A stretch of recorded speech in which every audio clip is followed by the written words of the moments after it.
mimi niko mafichoni. Na the reason niko mafichoni ni kuwa wanasema nilitupa mtoto.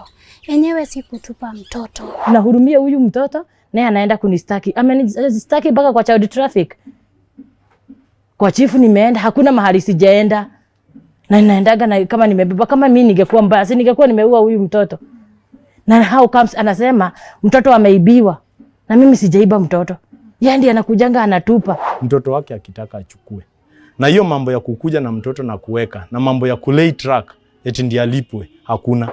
Nimekuwa nikimsaidia na kuanzia saa hii either achukue mtoto wake ama nikichukua sitaki anisaidie, nitamlea nikiwa peke yangu. When Faith Chepchumba came to us, she claimed a man she had gotten a baby with had conspired with his wife to kidnap her daughter. She alleged the move to take the child was part of a scheme to keep her away from her baby daddy. But when Tuko reached out to the accused couple, the story changed. They claim Faith is an extortionist who has a habit of dumping the daughter at their doorstep and then ask for money. So, is Faith Chepchumba the victim or the culprit?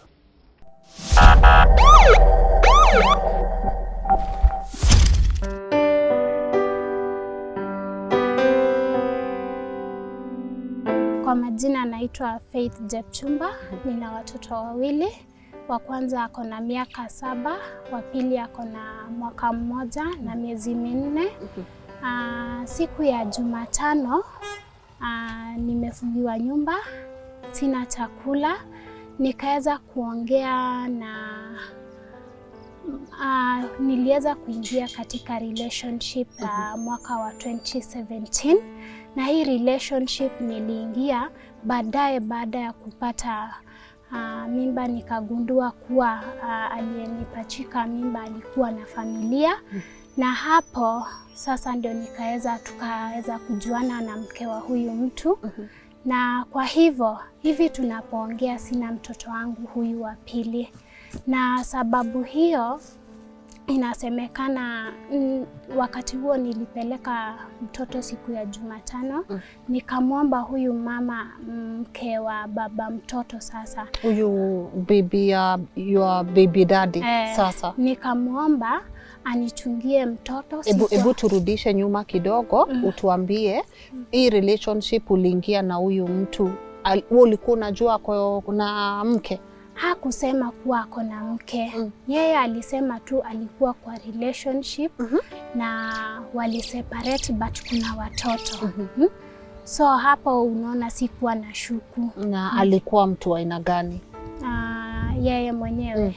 Yeye kulingana wakati tulipatana hakuonekana mtu mwenye nia mbaya.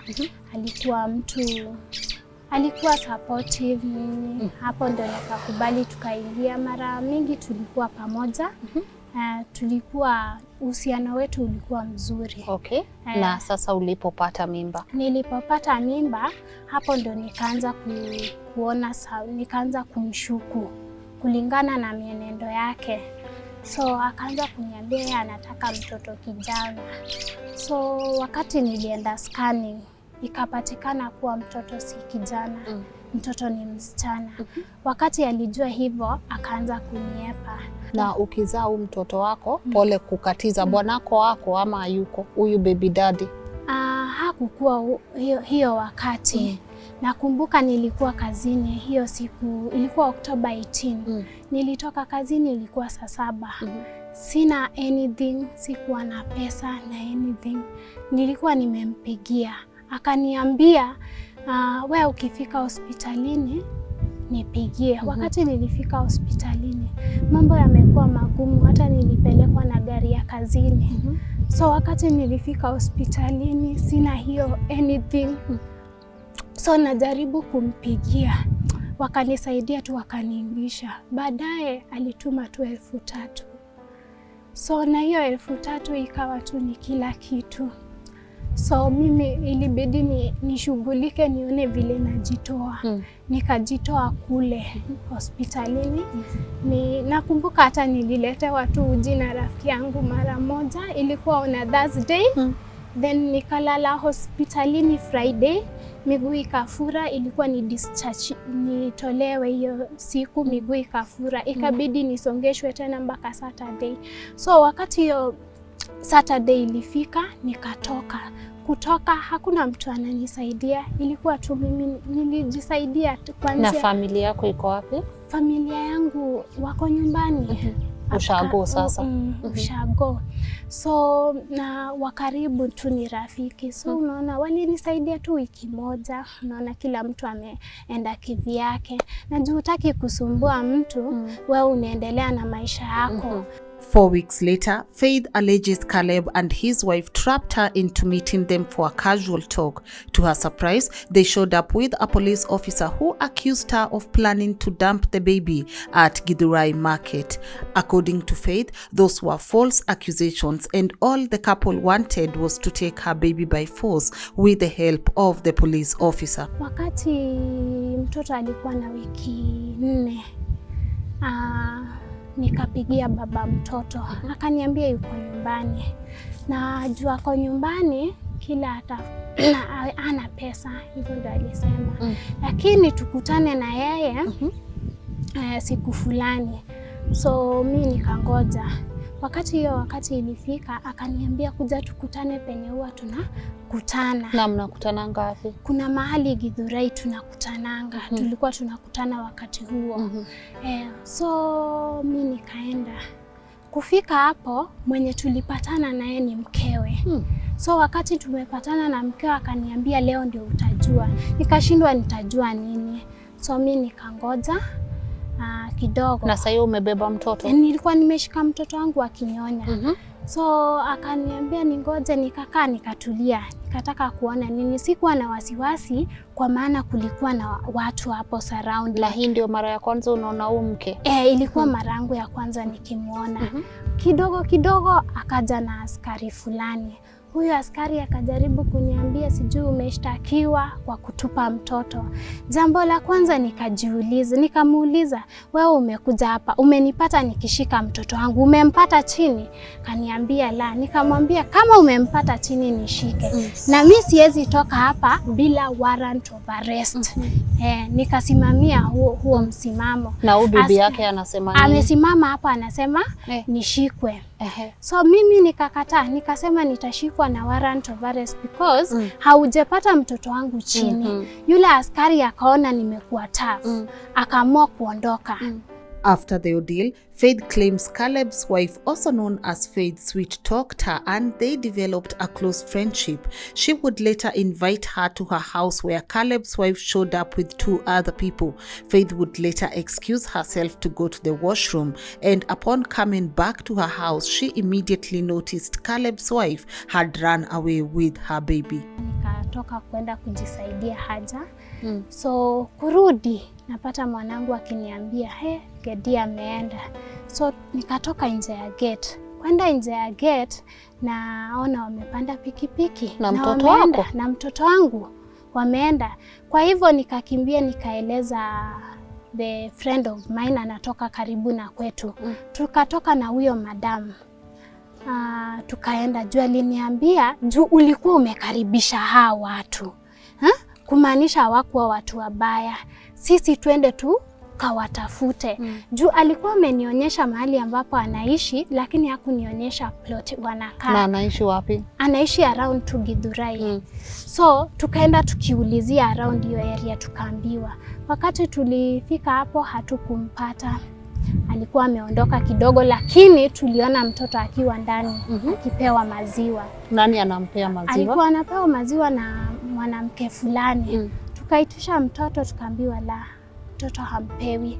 Kidogo akaingia yeye mwenyewe. Wakati aliingia akasema mnataka nini? Mimi sipeani mtoto. Wacha Caleb ale huyu mtoto. Akaniongelesha, kuna vile aliniambia nataka tukimbie na wewe, na mwenye atahema ni wewe. So sikuelewa alikuwa anamaanisha nini. After much back and forth, Faith claims Caleb's wife agreed to return the baby and gave her some cash to sustain them. She, however, felt unsafe and proceeded to report the matter to Kasarani Children Department. Our source at Kimbo Police Station confirmed that indeed Faith reported the couple in Kasarani on child trafficking charges where they were all summoned. Mimi asubuhi ilipofika nikaona ni muhimu ni report kwa children's department Kasarani. So nika report. So wakati naeleza rafiki yangu mwingine ananiambia pia ureport kwa chief. Ndio wakatazwe siku nyingine wasifanye kitendo. Wasichukue mtoto wako. So ulireport Kasarani Children's Department then nika chief. So chief tulipomripotia akaandika, tulimweleza vile ilikuwa. Chief akaandika child trafficking hapo. Mimi hata sikuelewa. Wakati tuliitwa tena na Caleb akasema yeye huwa anani support. Akaambiwa alete proof. Akatoa proof from Safaricom. Yeye hutuma 100 na ukaa 200, 500. Na si ati ni kitu anaifanya weekly ama nini, anaweza maliza hata mwezi. So wakati aliulizwa, wewe unaweza support mtoto aje? Akasema yeye ata afford 1500. Nikaona ilikuwa very unfair. Nikaambiwa kama mjeridhika wacha uandikiwe barua uende Nalib. Nikaandikiwa barua niende Nalib. Nilipofika huko, Caleb akajaribu kusema mimi nilitupa mtoto, alafu ati nikaenda kwa chief kudanganya ati huyu mtoto alichukuliwa na mke wake. So hapo huyo madam nikamlilia, nikamwambia madam, si kufanya hivyo. Mimi haja yangu nataka huyo jamaa anisaidie tugawe responsibility 50-50 because ni challenging sana kulea mtoto alone. So madam hatukuafikiana na Caleb. So akatuambia, madam akaniambia ukuje na hizi makaratasi zote na all alinipea list ya vitu zote angehitaji na akaniambia niandike statement yangu yote niki-include according hiyo ya chief nini ni include hizo documents zote juu nilikuwa nimeanzilisha. So wakati nilirudi nyumbani juu sikurudi mapema, nilirudi jioni na nilikuwa na msichana ambaye amekuwa akinichungia huyo mtoto hadi juzi nilipomwachisha kazi. So huyo msichana alikuwa, so sikuwa na haraka ya kurudi nyumbani. So jioni kurudi, two guys wakakuja wakaniambia wanataka tu bahasha. They did not attack me. That is where I lost all those documents. Hakuna penye ningeenda tena bila hizo documents. That would mark her last attempt to get any child upkeep from Caleb, and she resolved to raising her daughter all by herself. Ikanipea wakati mgumu, nikaachana na mambo ya kesi. Then few months ago, she lost her job as a teacher, had no food and was behind on rent. Out of desperation, she reached out to Caleb's wife who promised to help them. So wakati nilikuwa na shida, tumefungiwa nyumba, everything, huyu my son is at school, hata sijemwendea. So nikapigia huyo mama. The first time nilimpigia akaniambia yuko Kiambu. Huyu sasa bibi ya Caleb. Akaniambia yuko Kiambu but akifika ataniambia. The next time I called ilikuwa saa 10. Akaniambia amefika, tunaweza patana. Na wakati alikuja akaja na wamama wawili, mwingine watatu akakuja baadaye. Wakaongea hapo, kisha akaniambia anaongea na Caleb kwanza kwa simu, tunyamaze asijue tuko pamoja. Nikamwambia ni sawa. Kwa hivyo huo wakati ilikuwa jioni, si ati ilikuwa mchana.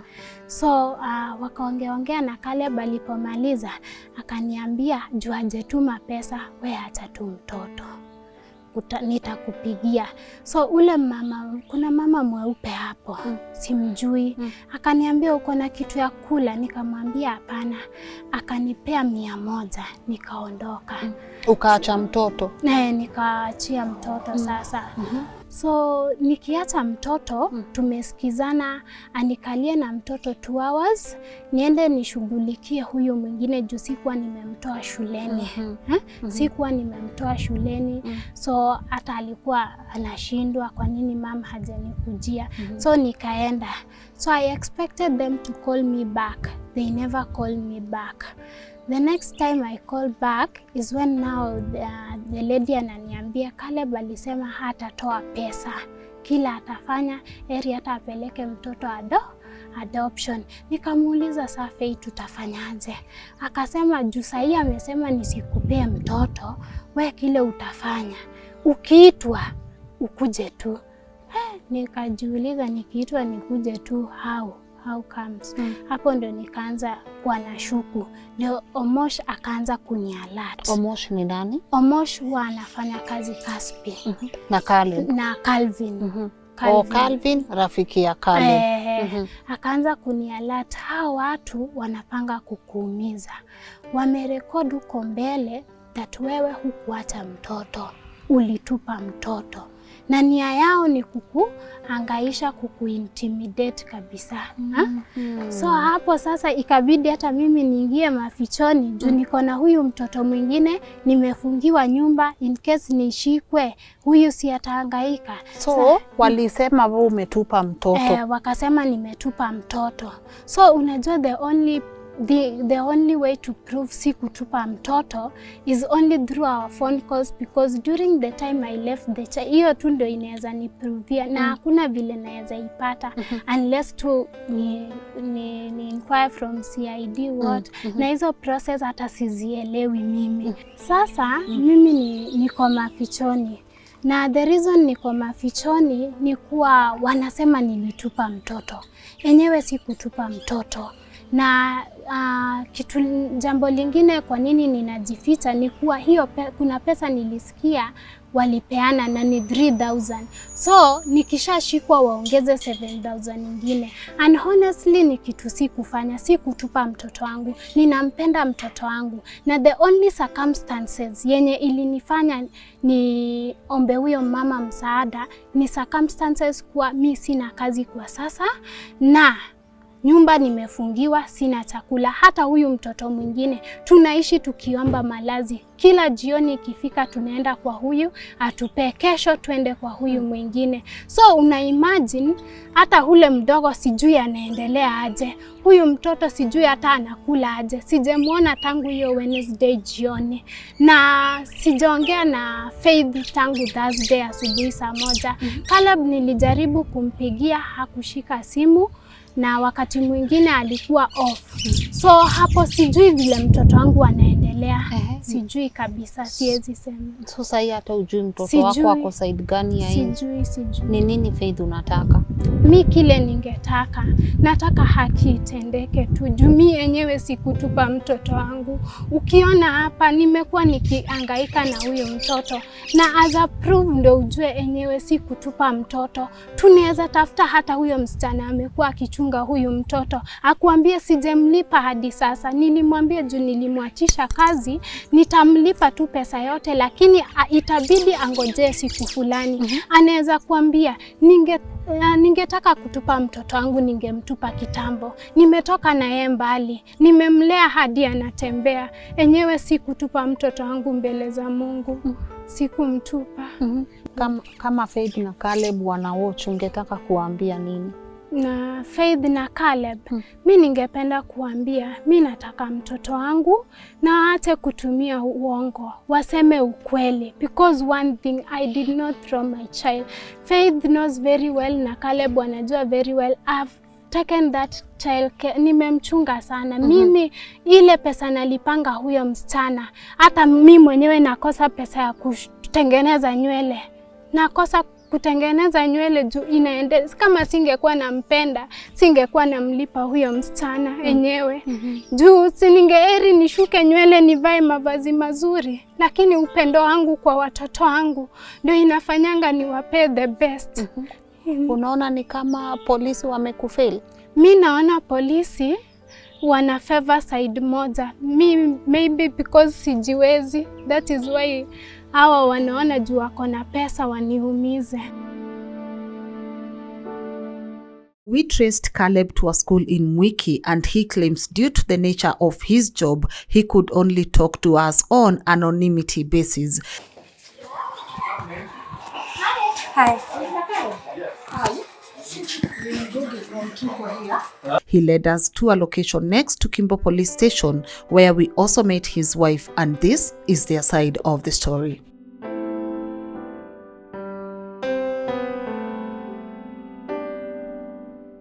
Kwa majina naitwa Faith Rono. Mimi ndiye nimesemekana nimeiba mtoto. Na huyu mama ameniletea mtoto mara 3. Hii ni ya 4. Ya kwanza alinisaki na child traffic. Ya pili aliniletea mtoto hapo kwa reli. Nikachukua na nikakuja nikaadikiwa OB. Ya 3 nikaadikiwa hiyo nini, akakuja tena akatupa huyu mtoto. Tena nikakuja nikachukua OB na nikakuja na ofisa baka pale kwa reli. Na nikachukua OB nikaenda na mtoto kwa nyumba. Tukakuja venye niliita Teacher Calvin. Nikaongea na yeye, tukaongea. Sasa msichana akakubali kuenda na mtoto. Sasa huyu msichana kutupa mtoto anatakanga over 5,000. Kuna wakati mwingine alinitupia mtoto. Bwana hata mara mingi anagojeanga huyu aende nyumbani, bwanangu aende nyumbani. Huyo ni bwanangu. Anamgojeanga aende nyumbani, anakuja ananiachia mtoto hapo kwa reli. Mara nyingine alikuja akanidampia mpaka watu wa hiyo kijiji, hata CID zikitumwa wanaweza peana hiyo kitu yote, hakuna kitu yenye hawajui. Anakujanga anadampu mtoto. Hata hiyo siku alilala kwangu mara ya 3. Alikuja akalala kwa nyumba yangu ndani na nilimpea 3,000 juu akubali kwenda. Hizo pesa yenye nilimpea 3,000 ndiye alienda kustaki bwana yangu nazo. Tumeenda tukakesi mara nyingine tena, ilikuwa mwezi wa 8 last year. Alikuja tena akadampu tena huyu mtoto. Akaenda tukaenda baka Kasarani. Tumekesi hiyo kesi zote Kasarani, hiyo kwa child right. Bakaenda Kasarani police station. Yeye alijipeleka wewe mwenyewe akasema hastuki. Venye alienda huko kwa Kasarani kwa police station akachukua mtoto. Huko ndiye alipewa. Na akasema hata subua tena ameona hiyo kitu yenye anafanya sio mzuri. Hii ya mwisho ilikuwa juzi, ilikuwa on Wednesday. Alikuja akaniambia juu bwanangu anaona hana kitu yenye juu anapewa pesa, hiyo ndiye anatumianga kuenda nayo kumustaki. Saa yote hata akipewa pesa ya chakula, hatumiangi hiyo pesa ya chakula, anaendaga kwa office zenye anaona ni za watoto. Kwa hivyo hata huyu mtoto hasaidi. Mara ya mwisho hiyo yenye aliniachia mtoto, aliniambia anataka apea hao watoto dawa kuanzia huyo mkubwa juu hana kazi yenye anafanya. Tulikuwa mimi na nilimuitia dada yangu na mama mwingine. Nikamwambia kujeni msikie kesi iko hapa. Hata hao wakiitwa kama siko, wanaweza peana hiyo kitu yote yenye nasema. Nilikuja, tukaripoti. Mimi yeye ananipeanga huyu mtoto mpaka kwa chief, hakuna kwenye siripotigi mpaka kwa mama kijiji. Hiyo yote hata mama kijiji hata mkienda saa hii, mumuuliza tu hivi, anamuelezea kitu yoyote. Yeye anasema umekuwa ukimpima, unamdanganyilia. Mimi na naye nani anapigagia mwingine hata tukienda kwa CID. Sijaishika hii simu yangu nipigie huyo Faith. Yeye ndiye ananipigagia. Mimi simdanganyangi, ninamdanganyanga nikitaka nini kwake. Shida ya Faith unaona ni ipi? Ni kichwa imeruka. Aliniambia yeye mwenyewe venye alinipigia simu. Nikamuuliza namba yangu umetoa wapi? Na kuambia nataka kuhangaisha bwanako. Na nitamhaibisha mpaka dunia imuone. Na wewe uko ready kurudisha huyu mtoto mamake akijitokeza? Mimi nataka hata kama ni saa hii amchukue. Na kitu yenye mimi nataka akome kuniletagia mtoto juu sio mimi nilizaa na yeye. Hata kwa nyumba yangu sitaki nimuone saa hii. Lakini wewe unaona huyu mtoto unaweza kaa naye kuza kwa. Hapana, sitaki nikakaa na yeye. Na sitaki apewe mamake. Anafaa aende kwa mkono ya serikali. Juu mtoto ataua. Hakuna venye unaweza dampu mtoto karibu mara 4, ya 5 si ataua. Na alikuwa ameniambia anataka kwenda kuwapea dawa. Mbona unakaa na huyu mtoto? Na ukikaa na yeye unafeel aje? Mimi kitu yenye niliona inatuma nikae na huyu mtoto. Juu nilimhurumia. Hakuna venye mamake atamtupa na anasemanga ni ya bwanangu. Alafu akuje akuachie hapo kwa leo na amekutrace. Amekuita vizuri sana kuja umsaidie. Kuna kitu anataka umsaidie. Mimi kuenda nilimwambia kama mwanamke. Hata kuna watu wengi wameachwa na mabwana zao. Nikamuuliza bwana yako wa kwanza alinidanganya, bwana yake alikufa. Baba ya huyu mtoto mwingine. Juzi tulikuwa wa mama watatu. Na akatuambia bwana yake huyu mkubwa amekufa. Sasa anashindwa ni nyumba atalipa ama ni kupea watoto chakula.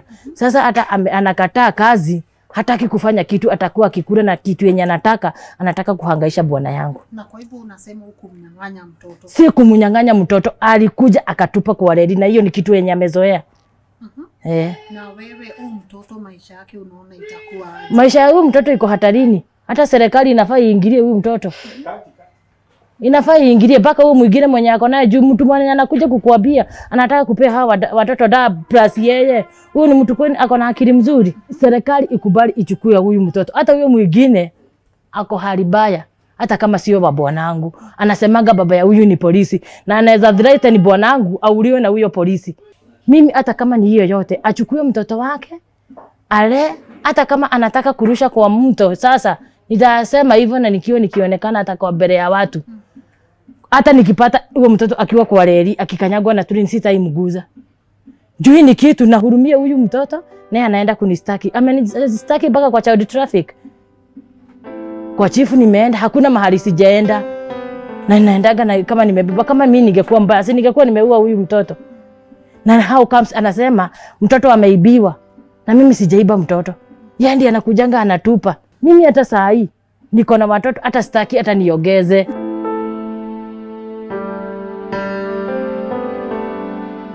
Story ya huyu mtoto imeniletea shida sana. Kwa nyumba, kwa familia, kila mahali. Ya sasa huyu madam alikuwa amenitega hapo awali. Kisha akapata mimba. Mimba ambao mimi hata sikujua ilipatikana lini. Mtoto sijaprove kama ni wangu wala si wangu. But sababu ni human being, lazima tu accept vile tu imekuja. So wakati amekuwa na mimba, kaanza kutumia bibi yangu messages. Nikaenda kwake, nikaongea naye, nikambembeleza, nikamwambia watu upata mimba. Si tungeilea chini ya maji sijulikani. Sasa yeye akaendelea na akaenda akiwa na mimba, kaanza vituko. Bora tu aliona mimba imeshaonekana. Vituko ikaanzia. Sasa mara kwa kazi anakuja na unajua tu vile ako na mimba. Mara kwa bibi yangu anamtumia messages, nilimuongelesha akanishinda. Kaenda underground. Kidogo siku ile alikuwa anazaa, kaenda hosi, I paid the hospital bill. Juu sasa singemwachia. I paid the hospital bill, yani nililipa. Na nikamlipia hata vile ataenda, nilifacilitate kila kitu na akaenda mpaka kwa nyumba. So hospitali ukulipa tu 3,000 na ukamwachanisha hapo? Nilikuwa nimelipa, it was 4,500 ya kwanza. First of all tulikuwa tulipe 3,000 deposit, then after delivery 1,500 I paid all of them. I sent another 2,000 for her to go home. Yeah, so akapatia mtoto ABCD akaenda nyumbani. So after that akaniambia sasa vile nimemsaidia atatulia. Sasa hata ndio ilikuwa mbaya. 2-3 weeks later akabeba mtoto. Ndio huyu akabeba tena akaweka karibu na railway, iko karibu na kwangu. So anahakikisha mwenzake ana withdraw attention. Then anachukua, yes. Alafu anatupa huyu mtoto hapo.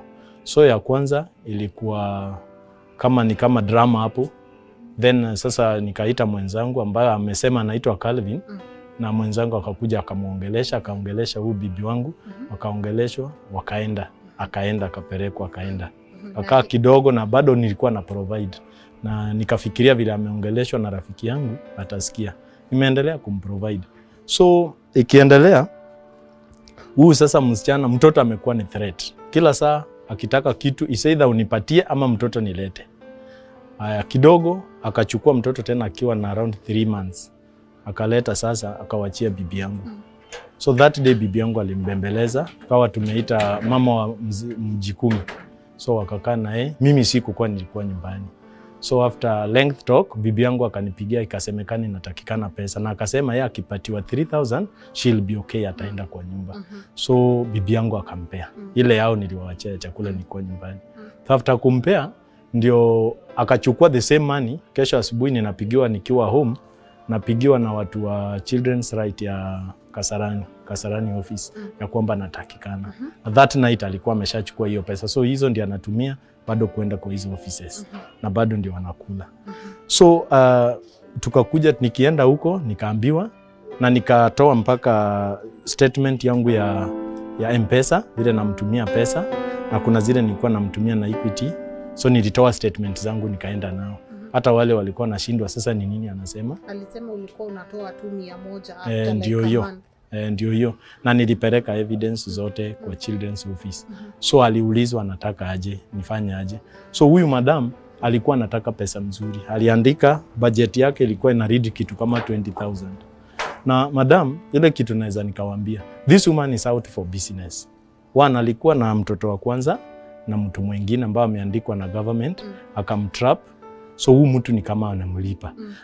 Akatafuta huyu kwangu thinking that niko na kazi. Mi kwanza sina kazi.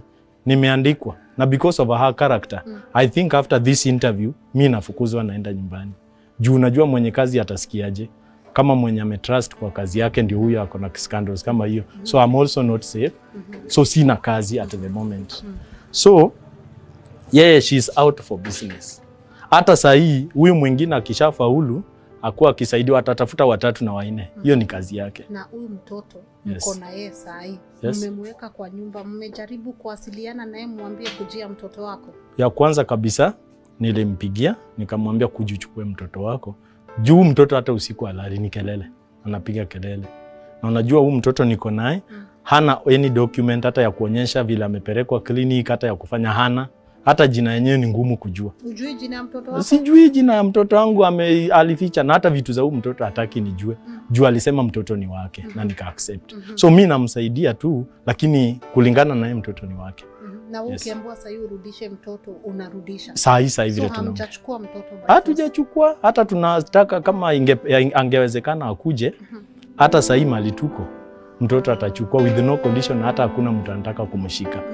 So achukue mtoto hata afanye vile anasema, because she is already threatening kwa messages, she is already threatening kwa audio ya kwamba yeye atafanya nini, atachukua watoto wawili awapatie sumu wakufe na yeye akunywe sumu. So hata akikupatia sumu akunywe sitakuwa na shida. Na ni kweli mmebribe police officer wa Kimbo Police Station ndio wamshike wamhangaize? That is her story always. Wakati tumeenda kwa chief, na nataka kuambia sio mimi ninaendaga kwa polisi, ni yeye anaanza. This last one nilienda because I knew she has a target. So yeye ndio uanza. Kwa chief ni yeye alienda. Akimaliza huko akasema tumebribe chief. Yeye ukimwambia hata nyinyi mna report, after mmeshatoa hii mtakuwa mmeongwa. So be prepared for it. Kwa polisi mmeandikisha statement? Nimeandika, niko na OB ya kwanza ni ya Kimbo. Ya pili alitupeleka Santon. Ya 3 akaturudisha Kimbo. Ya 4 nimeandika Mwiki, wakati aliniwachia mtoto hapo wakaweka kwa shule. Nilienda Mwiki police post nikaandika. Ya 3 aliniita Kasarani. Na amesema umekuwa ukimchapa, hata alituonyesha alama mwilini zenye umekuwa ukimchapa. Akifanya nini? Ninamchapa akifanya nini? Juu si bibi yangu na sijakaa naye kwa nyumba, nitamchapa akifanya nini? So sijamchapa. Hizo ni allegation. Ni vitu anafikiria, akishakaa chini anaanza kufikiria aseme nimemchapa. Message yako tukimalizia ungetaka kusema nini? As much as tuna protect wanawake, pia muangalie side ya wanaume. Na kwa Faith ninamwambia sina yeye na maneno. Mtoto wake akitaka achukue. Na hiyo mambo ya kukuja na mtoto na kuweka na mambo ya kulay track eti ndiye alipwe hakuna. Nimekuwa nikimsaidia na kuanzia saa hii either achukue mtoto wake ama nikichukua sitaki anisaidie, nitamlea nikiwa peke yangu. Jambo lingine ungetaka kuongeza? Jambo lingine napenda kuongeza, huyu mtoto ni mtoto ambao ni wa Mungu. So hizi cases na hizi mambo yote hii from one office to another talking about her, surely kitu iko na damu haifai kuwa hivyo. So anafaa kukam clear, na kama pia kuna uwezekano, hata nilikuwa nafikiria kama serikali watatusaidia wachukue huu mtoto, juu sasa mtoto atakuwa ako safe kuliko kila ofisi. Unajua wakati unakaa na mtu na case juu ya mtoto, hata huu mtoto unajua ujui life yake iko aje. Hata saa zingine mtoto analala usiku anaanza kushtuka, ujui sasa watu wako case wapi. And another thing, mimi nilikuwa naomba let this be the last time now tunaongea kuhusu mtoto, because mtoto wako innocent, ya ku apply azaliwe. So kama inawezekana akimtaka mtoto akuje sahi, hakuna mtu wako naye na maneno, achukue. Mimi sina maneno yote naye. Amesema pia marafiki wako wanamthreaten. Yes. Akina Calvin. Very good. Hapo kwa threatening, yeye ndiye ana threat watu. Na sio tu marafiki zangu, ali threaten bibi yangu, ame threaten rafiki yangu, na sio tu ku threaten, yeye anafanya in action.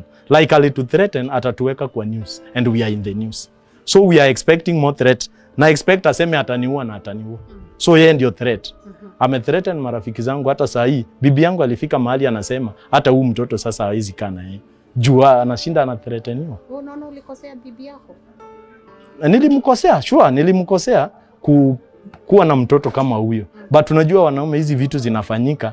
Kama kuna msichana ako na akili na hii kitu ifanywe chini ya maji, kulea tugelea. Kweli wangapi wanaume wamelea? Si wanalea. Lakini sasa mwenye mtoto ndio sasa anakosea bibi yangu zaidi na kugonga kidonda yake.